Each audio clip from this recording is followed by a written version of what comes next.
Ang ama kong si General Isabu, ang unang nagbanggit ng katanungang yun. Nasa tabi niya ako ng panahon niya. Tama.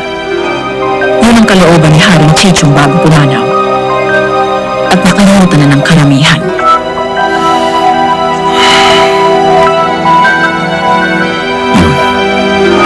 Ang pangarap ng mga bituin.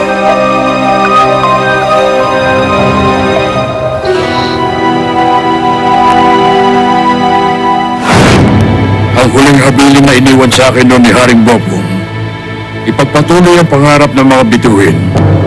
General Isabu, alam mo ba kung anong pangarap yun? Opo. Yun ang sinabi ni Haring Chicho. Nagpangalanan niya sila kating bayan at kaya rin po tayo nakilala.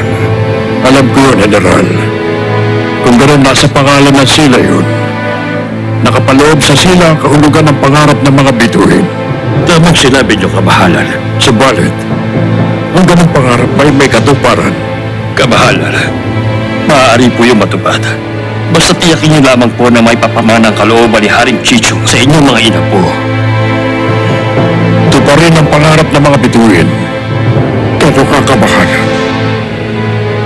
Ang dating hari, tinawag po yung pangarap ng bituin dahil kulang ang haba ng buhay ng isang tao o haba ng buhay ng isang hari para sa katuparan ng ganong pangarap. Magkagayon man, kung kayo at ang mga susunod pang hari ay magsisigap na matupad ang pangarap ng mga bituin, malamang, masasabi din natin maaari po yung matupad.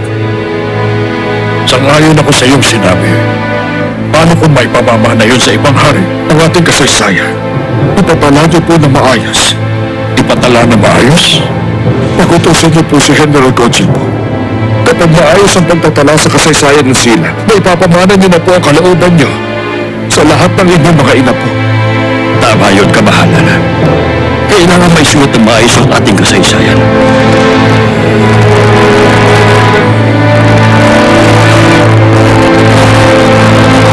Mahigit 5 taon ng kasaysayan ng sila ay kailangan maisulat, maitala at maiayos.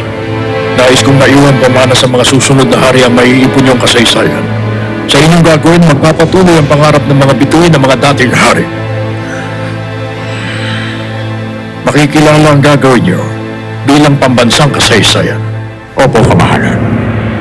Iuukol ko po ang aking buhay para sa katuparan ng ating pambansang kasaysayan.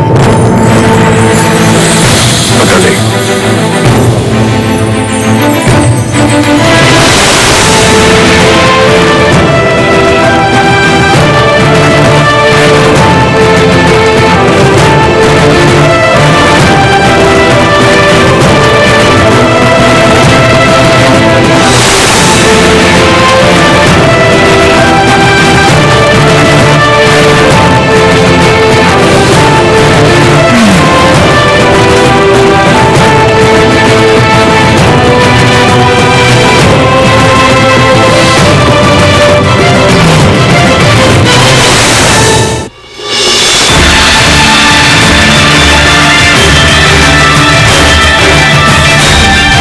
Ibinigay ng katanungan. Ano hinahanap mo mangyari? Ikaw, Lady Michelle. Alam mo kung anong sagot? Huwag din ang ituloy pag-ahanap ng kasagutan. Ha? Ang ginasiwarang nisin, pinatasin ng aklat ng mga hari. Yun ang utos ni Lady Michelle. Ang tanong na yun, hindi dapat masagot ang kahit na sinong warang. Ang pinuwi ni Haring Chichong ang ating pangalan. Batid ang ating angka na may 3 kahulugan ng pangalan sila. Magtataka ako kung bakit yun ang tanong ni Munok sa mga warang.